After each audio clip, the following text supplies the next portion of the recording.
Salut! Alors, petite review du Cardin Jackknife, un couteau de sculpture de chez FlexCut. Donc voilà ce qui arrive avec l'ensemble du colis. Donc moi je l'ai acheté d'occasion sur eBay. Ça c'est un couteau qui vaut dans les 110-150 euros selon un peu les sites où on va. Donc moi je l'ai eu pour 32 euros. Et je suis content de l'avoir eu pour ce prix là. On va voir un peu les petits points négatifs après. Je sais pas si ça vaut vraiment les 150 euros au bout du compte. Donc les éléments, on a donc la housse avec le couteau à l'intérieur, une petite pâte à polir, de quoi aiguiser son couteau et le manuel. Donc premier truc, le manuel. Donc l'avantage c'est qu'il est en français. Donc là on voit comment entretenir son couteau, l'aiguiser, pourquoi, etc. Puis derrière les différentes fonctions donc du couteau. Ensuite au niveau de l'affûtage, on a une petite pâte à polir donc de chez FlexCut, puis une pièce de bois, donc c'est vraiment bien pensé avec une petite pièce de cuir à l'arrière. En fait, ici on va passer la pâte à polir dessus, et ensuite chaque outil a son emplacement pour venir être poli au maximum. Donc on verra un petit exemple tout à l'heure. Donc vraiment très très bien pensé.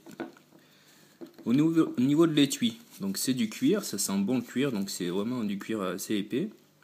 Un très bon étui bien robuste et rigide, avec la petite gravure FlexCut. Ensuite le couteau en lui-même. Donc moi j'aime bien le design avec ces petites plaquettes en bois des deux côtés. Donc c'est assez sympa.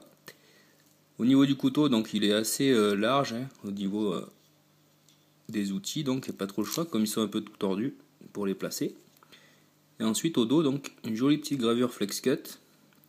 Donc ça c'est ce qui va servir en fait de sécurité, ça va être un cran de sécurité pour les différents outils. Donc au niveau des outils, première des choses, le couteau de sculpture. Donc là on va venir le sortir. Donc là on va voir le gros désavantage je trouve de ce couteau, c'est quand on sort une lame, en fait il y a tout qui vient avec.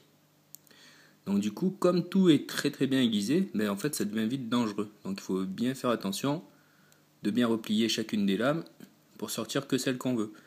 Donc si on veut un coup le couteau, un coup le machin, un coup le couteau, un coup l'autre, c'est un peu embêtant, il faut vraiment faire attention, c'est assez long.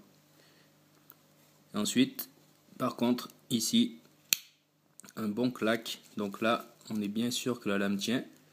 Aucun jeu. Et la lame donc est polie. Donc c'est vraiment très très tranchant, on le sent vraiment sous le doigt. C'est vraiment rasoir. Donc ça, il préconise dans le manuel de l'aiguiser toutes les 20 à 30 minutes d'utilisation quand on est dans du bois tendre. Donc ça demande vraiment un gros entretien. Mais bon, c'est le prix à payer. Ici on appuie sur la sécurité donc pour débloquer la lame. Et on va le ranger. Ensuite, la gouge droite. Donc ici, elle est de l'autre côté, à l'opposé. Petite encoche pour l'ongle. Donc encore une fois, vous voyez, on sort tout à la fois, donc c'est quand même pas très pratique et assez dangereux. Par contre, toutes les lames, tac, on vient tout bloquer par la sécurité, donc ça c'est bien. Une petite gouge ici, une gouge droite. Toujours pareil, bien affûté. On vient la replier avec la sécu, ici. Ensuite le couteau gouge, donc en fait c'est un couteau croche, plus ou moins. Donc moi qui ai un couteau croche, on peut quand même pas se passer du vrai couteau croche. C'est beaucoup plus pratique, surtout pour faire les cuxas ou même les cuillères. Après ici, c'est quand même efficace pour tout ce qui est cuillère, mais on va rester à la surface, quoi, pas aller trop profond. Toujours bien poli. Donc là il est d'occasion, il a quelques marques. Moi je l'ai pas encore essayé. Je viens de le recevoir, donc un petit test à faire pour voir l'efficacité réelle. Ensuite le burin A70, donc l'outil en V. Donc ça bien pour faire des petits traits, des petites rainures. Donc ici c'est pareil, il faut venir tout sortir, faire attention à ne pas se couper avec l'autre lame pour venir le prendre. Donc c'est pour ça que je disais 150 € quand même, ils auraient pu faire un petit effort de conception. Donc là c'est une gouge en V. Très bien, par exemple on va voir pour l'aiguisage. Ici donc je passe ma pâte à polir dessus. Puis en fait, là je vais avoir son emplacement. Donc je viens le poser. Et là je vais tirer à l'inverse pour venir le polir au maximum. Donc sur la face intérieure, puis sur la face extérieure ici. Donc chaque outil a un endroit pour venir être poli sur cette petite plaquette de bois. Donc ça c'est vraiment très très bien pensé. Ensuite on a une gouge à 90 ici.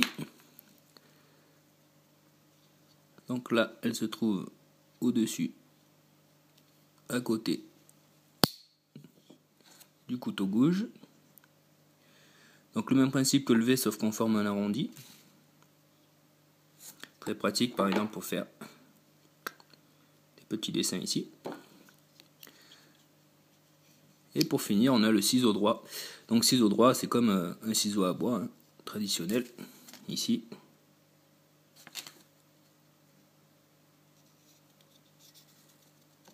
Tac, ça vient se bloquer. Voilà, donc ça s'annonce comme un très très bon couteau à sculpter. Un peu couteau de poche tout en un, le couteau suisse de la sculpture.